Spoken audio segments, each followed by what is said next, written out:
എൻ്റെ പേര് ലക്ഷ്മി പ്രസാദ്. ഞാൻ പത്തനംതിട്ട ജില്ലയിലെ പന്തളം എന്ന സ്ഥലത്തു നിന്നാണ് വരുന്നത്. എൻ്റെ അമ്മയാണിത്. ഞാൻ 2024 ഫെബ്രുവരി 5-ാം തീയതിയാണ് ആദ്യമായിട്ട് ഇവിടെ ഉടമ്പടി എടുക്കാൻ വേണ്ടിയിട്ട് വരുന്നത്.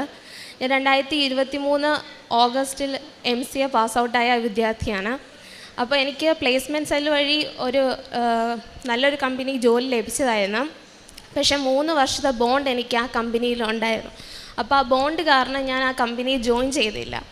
പിന്നീട് അത് ഞാൻ 3rd സെമിൽ പഠിച്ചപ്പോഴാണ് എനിക്ക് ജോലി കിട്ടിയത്.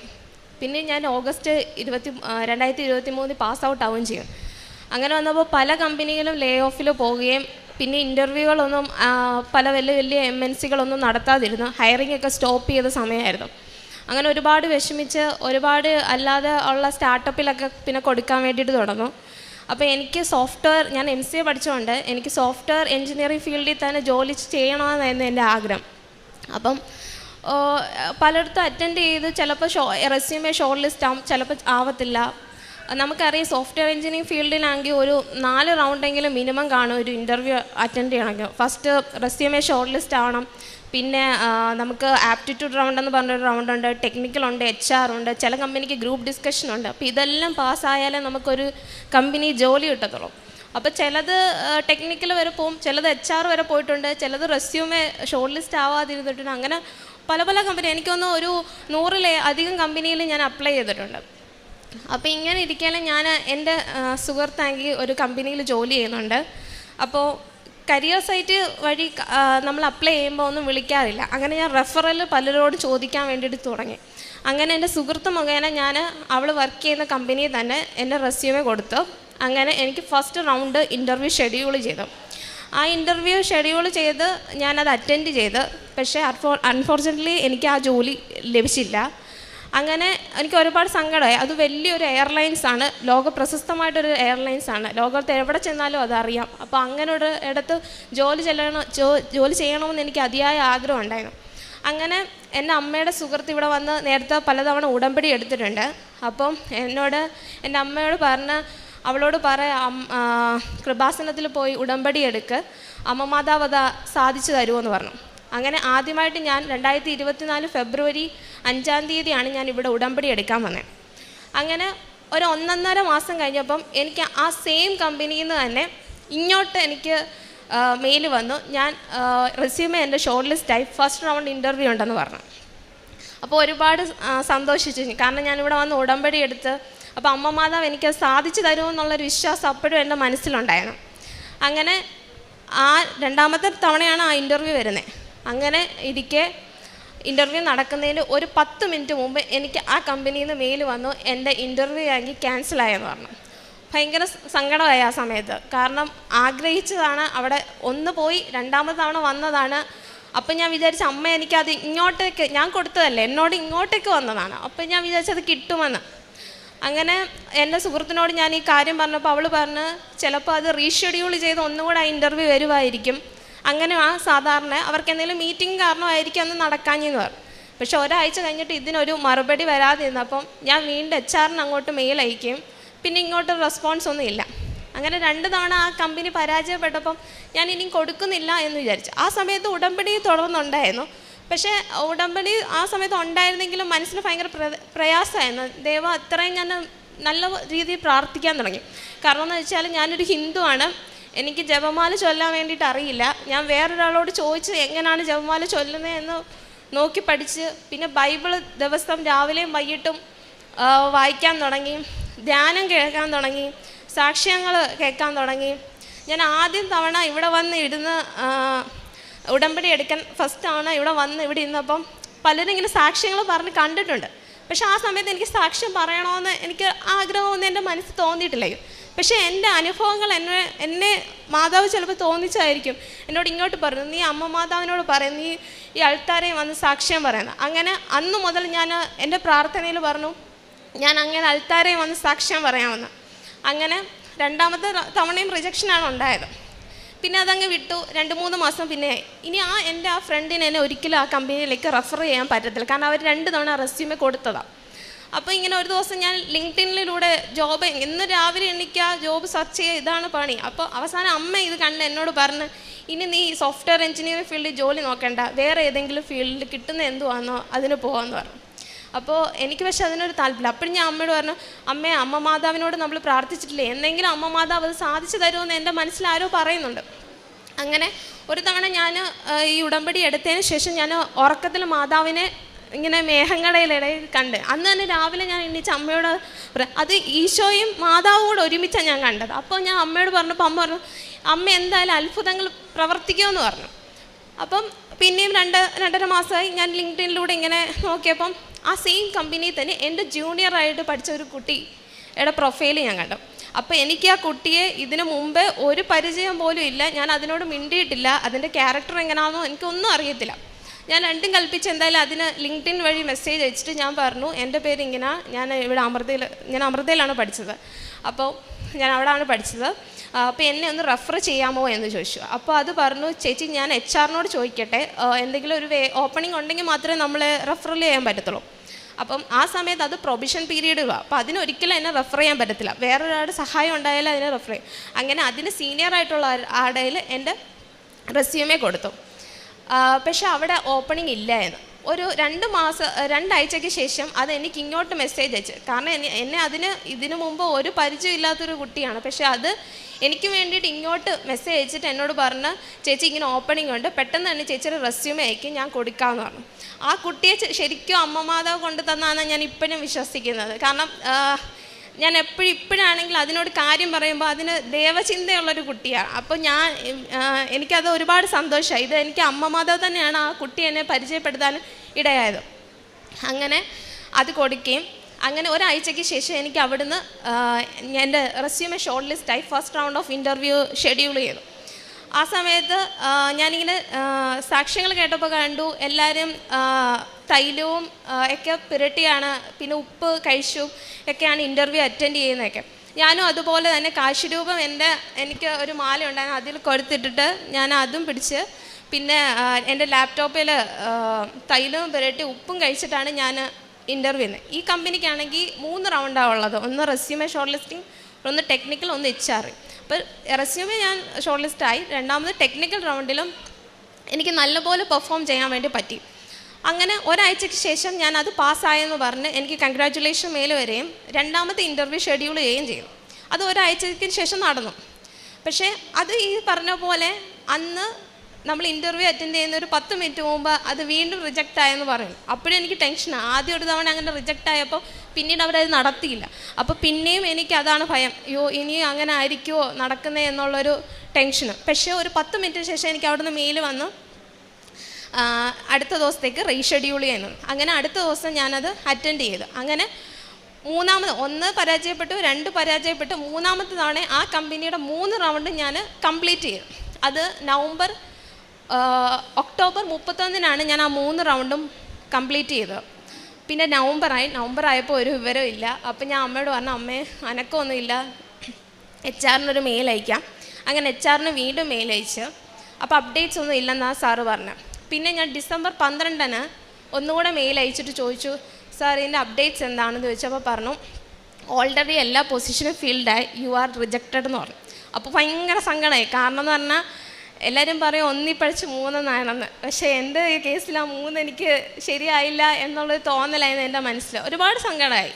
അപ്പോൾ 2 തവണയും പരാജയപ്പെട്ടുകൊണ്ട് വീട്ടിൽ പറഞ്ഞില്ലേ, മൂന്നാമത്തെ തവണ ഇൻ്റർവ്യൂ അറ്റൻഡ് ചെയ്യുന്നതെന്നറിയാം, പക്ഷെ ഞാൻ അമ്മയോട് പറഞ്ഞില്ല, അമ്മയോട് അച്ഛനോടും പറഞ്ഞില്ല, അമ്മ ഇത് റിജക്റ്റ് ആയി. അവർക്ക് സങ്കടമാവും, അതുകൊണ്ടാണ് ഞാനത് അങ്ങനെ പറയാഞ്ഞത്.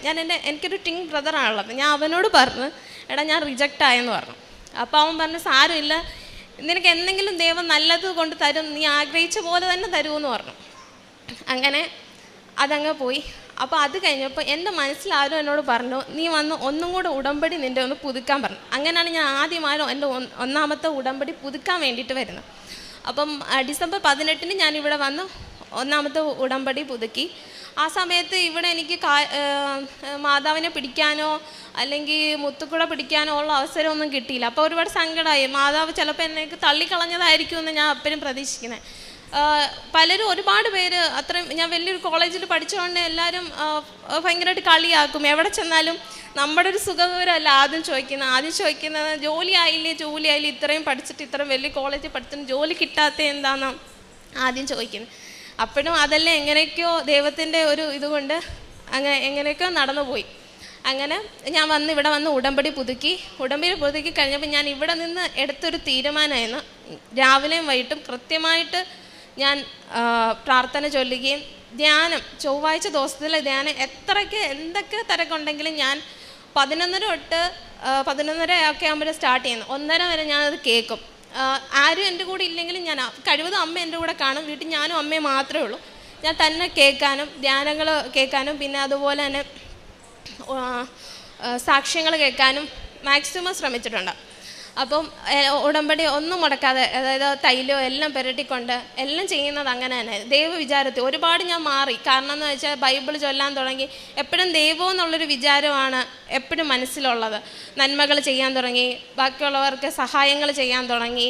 ഇപ്പം എൻ്റെ കാര്യങ്ങളൊന്നും നടന്നില്ലെങ്കിൽ പോലും ഞാൻ മറ്റുള്ളവർക്ക് വേണ്ടിയിട്ട് എന്നെയും കൊണ്ട് പറ്റുന്നതിലധികം ഞാൻ ചെയ്യാൻ വേണ്ടിയിട്ട് തുടങ്ങി. അങ്ങനെ മാർച്ച് 18 എൻ്റെ 1ാമത്തെ ഉടമ്പടിയുടെ പുതുക്കൽ അവസാനിക്കുന്ന ദിവസം. അപ്പോൾ ഇതിൻ്റെ ഒരു 10 ദിവസം ഇതിന് ഇടയിലും പല കമ്പനികളിലും അപ്ലൈ ചെയ്യുന്നുണ്ട്, പക്ഷെ ഒന്നും ശരിയാവുന്നില്ല. അപ്പോൾ എൻ്റെ മുമ്പിലെ എല്ലാ വഴികളും അടഞ്ഞിരിക്കുന്ന ഒരു സമയമായിരുന്നു. അപ്പം മാർച്ച് 18 ഉടമ്പടിയുടെ കാലാവധി തീരും. അപ്പം ഞാൻ പ്രാർത്ഥിച്ച ദിവസം പറഞ്ഞു, ഞാൻ ഇനിയും വന്ന് എൻ്റെ ഉടമ്പടി പുതുക്കണമെങ്കിൽ അമ്മ ഇതിന് അത്ഭുതങ്ങൾ പ്രവർത്തിക്കണമെന്ന് പറഞ്ഞു. പക്ഷേ എനിക്കറിയാം എൻ്റെ കയ്യിൽ ബാക്കപ്പെട്ട് ഒന്നുമില്ല. ആകെ ഉള്ളത് ഈ പറഞ്ഞ കമ്പനിയുടെ HR വരെയായിട്ടുള്ളതായിരുന്നു. അപ്പോൾ അത് റിജക്റ്റ് ആവുകയും ചെയ്തു. ഇതെനിക്ക് നല്ല ബോധമുണ്ട്, ഇത് ഇനി നടക്കില്ല എന്നുള്ളൊരു ഇതുണ്ട്. പിന്നെ ഞാൻ ദൈവത്തെ വിളിച്ചു, എവിടെയെങ്കിലും എന്തെങ്കിലും ഒരു മിറാക്കിൾ ദൈവം നടത്തുമെന്നുള്ളൊരു ചിന്തയുണ്ടായി. അങ്ങനെ ഈ മാർച്ച് 18 2 ആഴ്ച മുമ്പ് ഞാൻ ഡേറ്റ് ഇട്ട് പ്രാർത്ഥിക്കാൻ വേണ്ടിയിട്ട് തുടങ്ങി. ഞാൻ ഇതിനു മുമ്പ് ഡേറ്റ് ഇട്ട് പ്രാർത്ഥിച്ചിട്ടുണ്ട്, പക്ഷെ നടന്നിട്ടില്ല. അപ്പോൾ ഇതെന്തായാലും രണ്ടും കൽപ്പിച്ച് ഞാൻ ഡേറ്റ് ഇട്ട് പ്രാർത്ഥിക്കാൻ തുടങ്ങി. പ്രാർത്ഥിച്ച സമയത്ത് ഞാൻ ഇങ്ങനെ പറഞ്ഞ, അമ്മയുടെ അൽത്താരെ വന്ന് സാക്ഷ്യം പറയുമ്പോൾ എൻ്റെ വലത് കയ്യിൽ എൻ്റെ ഓഫർ ലെറ്ററും പിടിച്ചുകൊണ്ട് സാക്ഷ്യം പറയാൻ അമ്മ എനിക്ക് അവസരം ഉണ്ടാക്കി തരണേന്ന് ഞാൻ സമയത്ത് അമ്മ മാതാവിനോട് പ്രാർത്ഥിച്ച്. അങ്ങനെ ഒരുപാട് കരഞ്ഞ് പ്രാർത്ഥിച്ച്. നമുക്ക് മറ്റുള്ളവരുടെ മുമ്പിൽ പോയി നിൽക്കാൻ പറ്റാത്തൊരവസ്ഥ, അത്രയും വലിയ കോളേജിലൊക്കെ പഠിച്ചിട്ട് പ്രയാസവും മൊത്തം ഉണ്ടായത് തന്നെ. അപ്പം അങ്ങനെ ഇനി മാർച്ച് 18 മുമ്പ്, അതായത് മാർച്ച് 17 ഞാൻ വീണ്ടും പ്രാർത്ഥിച്ചു. ഇനി ഒരു ദിവസം കൂടെ ഉള്ളൂ. അപ്പോൾ ഒരു ദിവസത്തിൽ എന്തോ അത്ഭുതങ്ങൾ സംഭവിക്കുന്നതെന്ന് എനിക്കറിയില്ല. അങ്ങനെ മാർച്ച് 18 എൻ്റെ ഉടമ്പടിയുടെ കാലാവധി തീരും. അപ്പോൾ ഒന്നും ഇല്ലല്ലോ, ഇനിയൊന്നും ഇല്ല. എന്നാലും ഞാൻ ഉടമ്പടി എടുക്കത്തില്ലെന്ന് പറഞ്ഞാലും എൻ്റെ മനസ്സിലുണ്ട് ഞാൻ ഇവിടെ വന്ന് ഉടമ്പടി എടുക്കുമെന്ന്. അങ്ങനെ മാർച്ച് 18 ഉച്ചയായപ്പം ഞാൻ ഈ 3 തവണ റിജക്റ്റായ സെയിം കമ്പനിയിൽ നിന്ന് ഞാൻ സെലക്റ്റായെന്ന് പറഞ്ഞ് അമ്മ മാതാവ് എന്നെ അനുഗ്രഹിച്ച്. അതായത് സോഫ്റ്റ്വെയർ എഞ്ചിനീയറിംഗ് ഫീൽഡിൽ തന്നെ ജോലി ചെയ്യണമെന്ന് എൻ്റെ വലിയൊരു ആഗ്രഹമായിരുന്നു. ലോകത്തിലെ ഏറ്റവും വലിയ എയർലൈൻസ്, ലോകപ്രശസ്തമായിട്ടുള്ള എയർലൈൻസിൽ സോഫ്റ്റ്വെയർ എഞ്ചിനീയറിംഗ് ഡിപ്പാർട്ട്മെൻറ്റിലെ QA എഞ്ചിനീയറായിട്ട് എനിക്ക് അമ്മ മാതാവ് ആ ജോലി തന്ന അമ്മ മാതാവ് എന്നെ അനുഗ്രഹിച്ച് ഏപ്രിൽ 7 ഞാൻ ജോയിൻ ചെയ്യുകയാണ്. ഏപ്രിൽ 3 ഞാൻ ഇവിടുന്ന് പൂനെയിലാണ് എൻ്റെ ജോബ് ലൊക്കേഷൻ, പൂനെയിലേക്ക് പോകും. അങ്ങനെ എൻ്റെ ജീവിതത്തിലെ ഒരു വലിയ അനുഗ്രഹമാണ് അമ്മ മാതാവ് എനിക്ക് വേണ്ടി സാധിച്ചത്. ഇതിൻ്റെ ഇടയിൽ ഒരുപാട് തടസ്സങ്ങളും പ്രയാസങ്ങളും ഒക്കെ ഉണ്ടായിട്ടുണ്ട്. ആ സമയത്തും പ്രാർത്ഥന, എനിക്ക് ആകെ കിട്ടുന്നൊരു മനസ്സമാധാനം എന്ന് പറയുന്നതും പ്രാർത്ഥന മാത്രമായിരുന്നു. വചനം വായിക്കുന്നത്, എനിക്ക് കറക്റ്റ് രീതിയിൽ വചനം വായിക്കാനൊന്നും അറിയില്ല. പക്ഷെ എന്നാലും ഞാനിങ്ങനെ തുറക്കുന്ന പേജിൽ അമ്മയോട് ചോദിക്കും, അമ്മ പ്രാർത്ഥിക്കുന്ന സമയത്ത് അമ്മ ഏതെങ്കിലും ഒരു നമ്പർ പറയും. എൻ്റെ ഒരു വിശ്വാസം അതാ. അപ്പം ഞാൻ അമ്മ പറയുന്ന നമ്പർ വായിക്കുമ്പം ചിലപ്പോൾ ഞാൻ എൻ്റെ ജീവിതത്തിൽ ആ സമയത്ത് അനുഭവിച്ചിരിക്കുന്ന ആ മോശപ്പെട്ട അനുഭവങ്ങളായിരിക്കും ചിലപ്പോൾ ആ വാചകങ്ങളിലുള്ള. ഇത് കിട്ടിയ അന്ന് മുതൽ എനിക്ക് കിട്ടുന്ന വചനങ്ങൾ വളരെ അത്ഭുതകരമായിട്ടുള്ള വചനങ്ങളാണ് എനിക്ക് കിട്ടിയിട്ടുള്ളത്. അതുകൊണ്ട് അമ്മ മാതാവിനോട് ഞാൻ എല്ലാവരോടും പറയും, അമ്മ മാതാവിനെ മനസ്സുരുക്കി വിളിച്ച് കഴിഞ്ഞാൽ അമ്മ മാതാവ് ഇപ്പോഴല്ല എന്തെങ്കിലും നിങ്ങളുടെ ആഗ്രഹങ്ങൾ സാധിച്ചു തരുമെന്ന് 100% അമ്മയെ വിശ്വസിക്കാൻ വേണ്ടി പോയി. ഇത്രയും വലിയ അനുഗ്രഹം തന്ന അമ്മ മാതാവിന് 1000 നന്ദി പറയുന്നു. പിന്നെ രണ്ടാമത്തെ സാക്ഷ്യം എന്ന് പറഞ്ഞാൽ, എനിക്ക് 15 വർഷമായിട്ട് ഡയബറ്റിക് ഉണ്ട്. ഞാൻ ഇൻസുലിൻ എടുക്കുന്ന ഒരാളാണ്. അപ്പോൾ ഞാൻ ഈ കഴിഞ്ഞ തവണ ഹോസ്പിറ്റലിൽ കാണിച്ചപ്പോൾ എൻ്റെ HbA1c ഒരു കുറച്ച് നോർമൽ ലെവലിലായിരുന്നു, സാധാരണ ഉള്ളതാണ്, കുറച്ച് കൂടിയായിരുന്നു. ഈ ടെൻഷനൊക്കെ കാരണങ്ങൾ തന്നെയാണ്. അപ്പോൾ ഇവിടെ പ്രാർത്ഥിച്ച് അത് ഈ കഴിഞ്ഞ ഒരാഴ്ചയ്ക്ക് മുമ്പ് പോയി നോക്കിയപ്പോൾ അതെല്ലാം നോർമലായിരുന്നു. അതിന് ഞാൻ അമ്മ മാതാവിന് 1000 നന്ദി പറയുന്നു.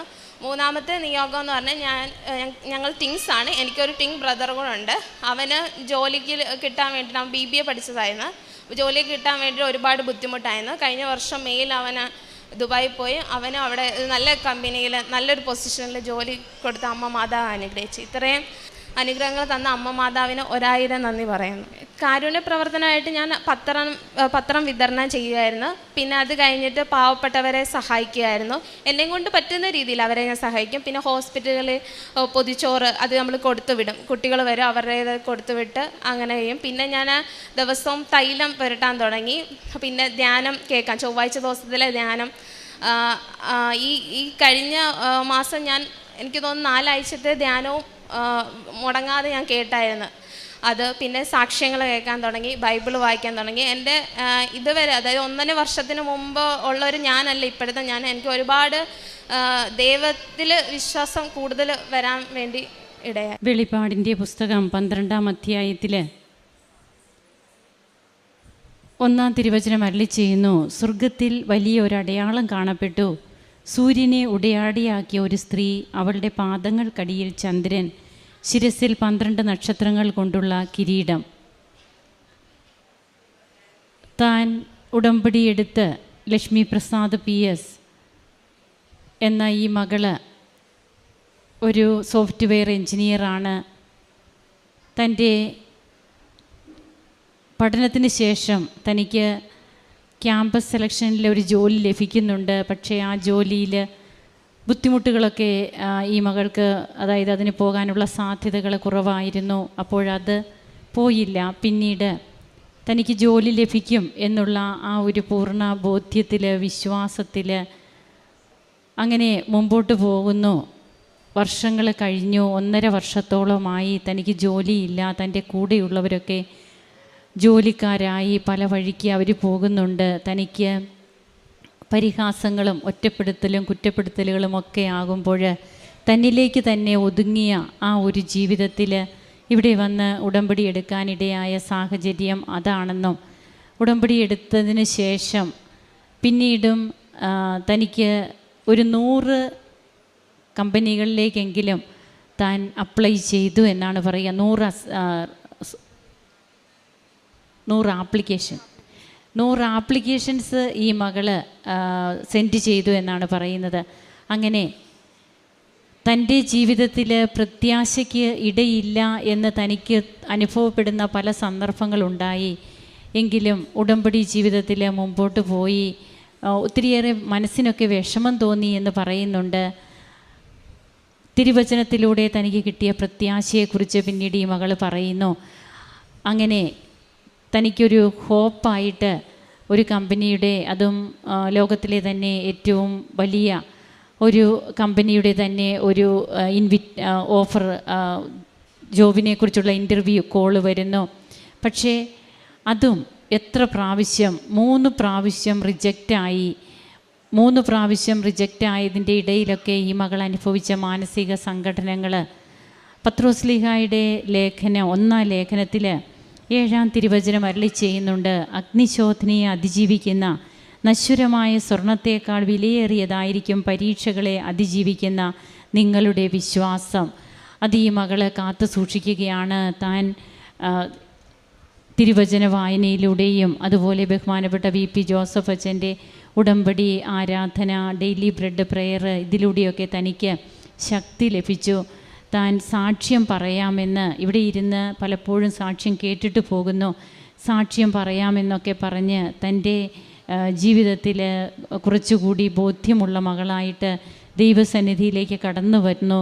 പിന്നീട് എങ്ങനെയാണ്, എത്ര പെട്ടെന്ന് തനിക്ക് ഓരോ കാര്യങ്ങൾ തനിക്ക് സാധിച്ചു. തനിക്ക് ഏറ്റവും നല്ല ഒരു പൊസിഷനിൽ തന്നെ നല്ല സാലറിയോട് കൂടി പെർമനൻ്റ് ആയിട്ടുള്ള ഒരു ജോലി പൂനെയിൽ ലഭിക്കുകയും അത് തൻ്റെ സ്വപ്നമായിരുന്നു, സോഫ്റ്റ്വെയർ എഞ്ചിനീയർ ഫീൽഡിൽ തന്നെ ലഭിക്കണമെന്നുള്ളത്. അത് പരിശുദ്ധ അമ്മയുടെ മധ്യസ്ഥതയിലൂടെ തനിക്ക് ലഭിച്ചു. മേഘങ്ങൾക്കിടയിൽ ഞാൻ കണ്ടു, അമ്മയെയും ഈശോയെയും കണ്ടു എന്നാണ് ഈ മകൾ പറയുക. അമ്മ സാന്നിധ്യമായിട്ട് കൂടെയുണ്ടെന്ന് വ്യക്തമാക്കി കൊടുത്തു. അങ്ങനെ തളരാതെ തകരാതെ താൻ മുമ്പോട്ട് പോയി തൻ്റെ തോണി തുഴഞ്ഞ് ഇന്ന് ജീവിതയാത്രയാകുന്ന തോണി തുഴഞ്ഞ് ഇന്നിവിടെ വന്ന് അടുത്തിരിക്കുകയാണ്. ഈശോയുടെയും അമ്മയുടെയും അടുത്ത് ഇന്ന് അൾത്താരയിൽ കയറി സാക്ഷ്യം പറയുന്നു. ഇവിടെ നമുക്ക് കാണുവാൻ സാധിക്കുക ലൈറ്റ് വെയ്റ്റിംഗ് ആണ്. അതായത് എങ്ങനെയാണ് ഒരു വലിയ മല പോലെ തൻ്റെ ജീവിതത്തിലിരുന്ന തൻ്റെ ജോലിയുടെ കാര്യം അതിന്ന് ഈ മകൾക്ക് എത്രമാത്രം ഭാരച്ചുരുക്കമായിട്ട് ഈ മകൾക്ക് അനുഭവപ്പെടുന്നു. ഉടമ്പടിയിലൂടെ തൻ്റെ ജീവിതത്തിൽ അർത്ഥം കണ്ടെത്തി ഇന്ന് ഞാൻ പ്രാർത്ഥിക്കുന്ന പ്രാർത്ഥനയിലൂടെ ശക്തി നേടുന്ന ഒരു മകളായിട്ട് താൻ മാറി. ഇതൊക്കെയാണ് ലക്ഷ്മി പ്രസാദ് ഇവിടെ പങ്കുവയ്ക്കുക. തനിക്കും തൻ്റെ കുടുംബത്തിനും തന്നിലൂടെ ലഭിച്ച എല്ലാ കൃപകൾക്കും നന്ദി പറയുന്നു. അതുപോലെ തൻ്റെ രോഗസൗഖ്യത്തെക്കുറിച്ചൊക്കെ ഈ മകൾ ഇവിടെ പരാമർശിക്കുന്നുണ്ട്. എല്ലാത്തിനും നന്ദി പറയുന്ന ഈ കുടുംബത്തോടൊപ്പം നമുക്കും കരങ്ങളടിക്കാം, ഈശോയെ മഹത്വപ്പെടുത്താം. യേശുവെ നന്ദി, യേശുവെ സ്തുതി, യേശുവെ ആരാധന. അത്യപൂർവ ദൈവാനുഭവങ്ങൾ ഇനി നിങ്ങൾക്കും സ്വന്തം. ഈ യൂട്യൂബ് ചാനൽ ഇതുവരെ സബ്സ്ക്രൈബ് ചെയ്തിട്ടില്ലെങ്കിൽ ഇപ്പോൾ തന്നെ സബ്സ്ക്രൈബ് ചെയ്യുക. ഈ വീഡിയോ ഇപ്പോൾ തന്നെ നിങ്ങളുടെ സുഹൃത്തുക്കൾക്ക് ഷെയർ ചെയ്തുകൊണ്ട് കർത്താവിൻ്റെ പ്രേക്ഷിതരാകുക.